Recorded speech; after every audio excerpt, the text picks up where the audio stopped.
नमस्कार।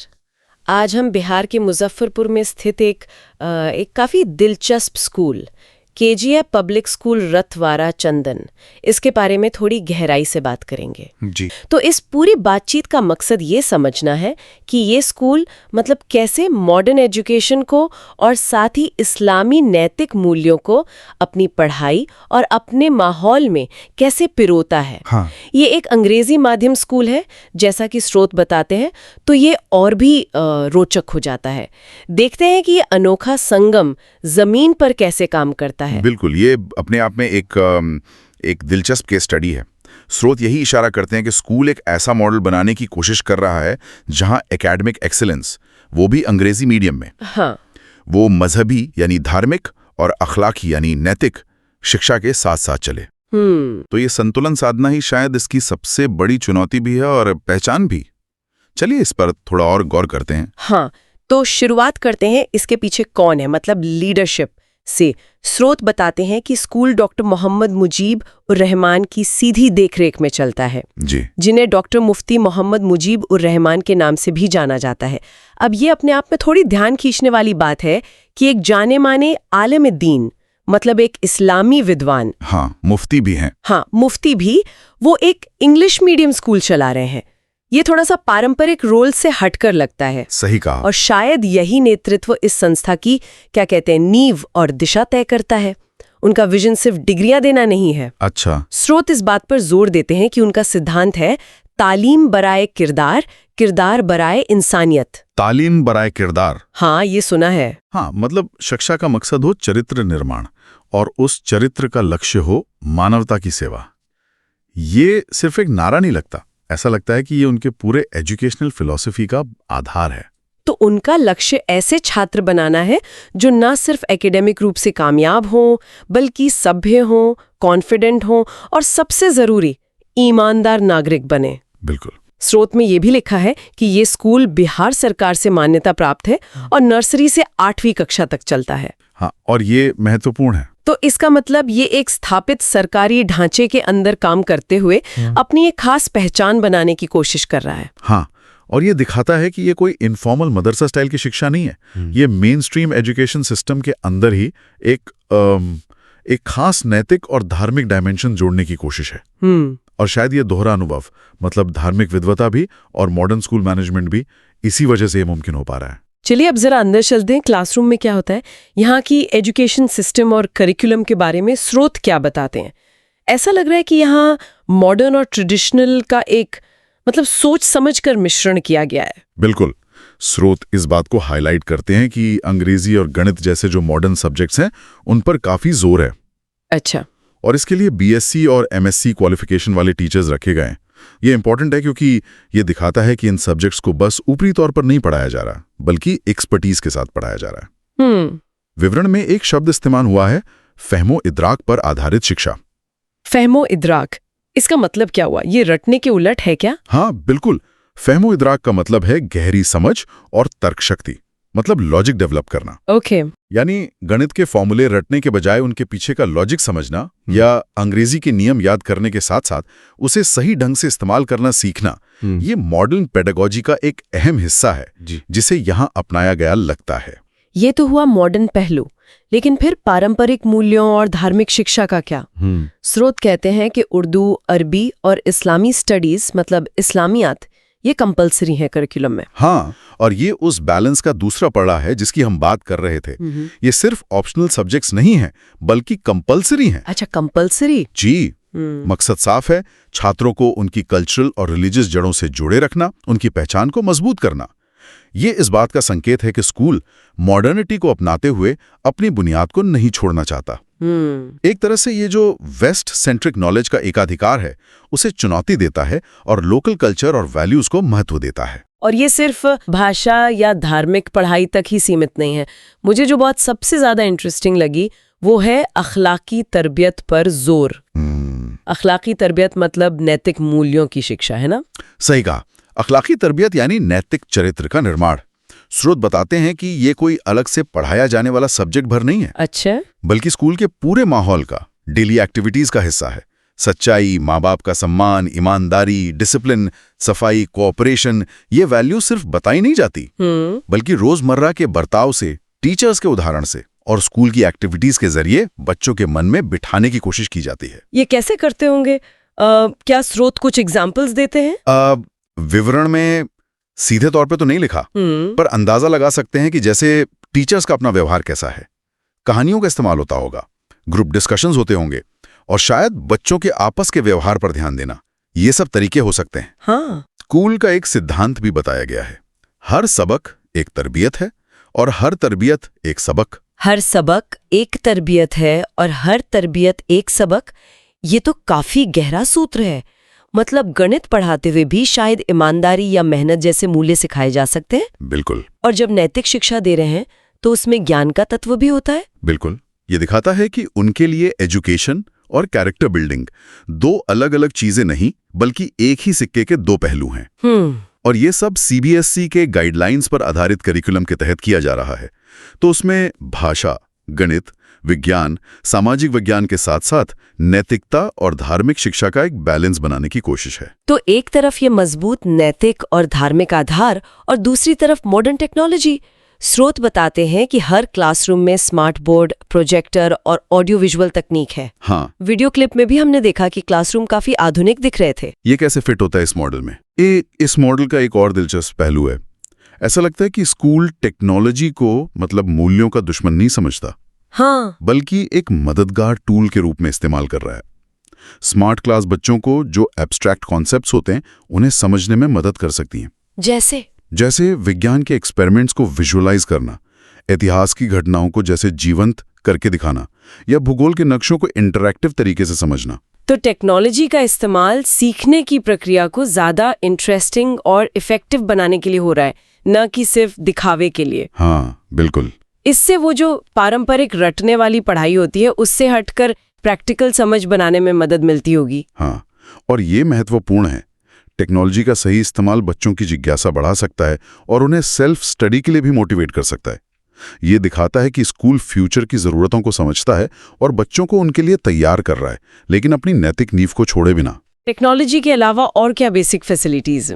स्रोत computer lab और लाइब्रेरी का भी जिक्र करते हैं। जी, एक बेसिक कंप्यूटर लैब है जहां शुरुआती कंप्यूटर ऑपरेशन और टाइपिंग सिखाई जाती है।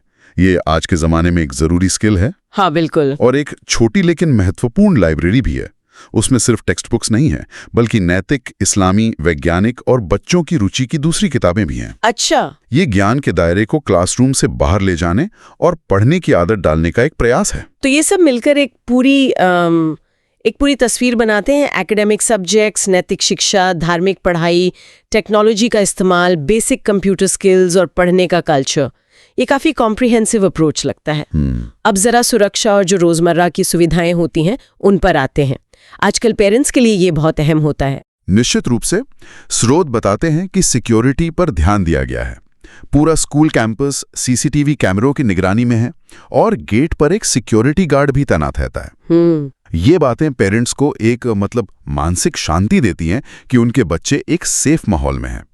वीडियो क्लिप में भी स्कूल का गेट और कैंपस सुरक्षित लग रहा था। और पीने का साफ पानी, सफाई का ध्यान, लड़के लड़कियों के लिए अलग और साफ सुथरे वॉशरूम्स, ये छोटी छोटी बातें भी सीखने के माहौल पर असर डालती हैं। बिल्कुल। एक हेल्दी और साफ सुथरा वातावरण सीखने के लिए बहुत जरूरी है। जब बेसिक जरूरतें पूरी होती हैं तभी बच्चे और टीचर्स पढ़ाई पर ठीक से फोकस कर पाते हैं। सही बात है। स्रोत इन सुविधाओं का जिक्र करते हैं जो दिखाता है कि स्कूल सिर्फ बड़ी बड़ी बातों पर ही नहीं बल्कि जमीनी स्तर की जरूरतों पर भी ध्यान दे रहा है। ये तो हुई पढ़ाई, टेक्नोलॉजी और सुविधाओं की बात, लेकिन बच्चों के ओवरऑल डेवलपमेंट के लिए सिर्फ क्लासरूम काफी नहीं होता। क्या स्कूल में एक्स्ट्रा करिकुलर एक्टिविटीज भी होती हैं? हाँ, स्रोत इस पहलू पर भी रोशनी डालते हैं। स्कूल सिर्फ किताबी कीड़े बनाने पर फोकस नहीं कर रहा है। अच्छा। यहाँ भाषण प्रतियोगिताएं होती हैं, निबंध लेखन, क्विज कॉम्पिटिशन्स, खेल कूद और इस्लामी कार्यक्रम भी आयोजित किए जाते हैं। ये एक्टिविटीज बच्चों को अपनी जो छुपी हुई प्रतिभाएं होती हैं उन्हें पहचानने और डेवलप करने का मौका देती हैं।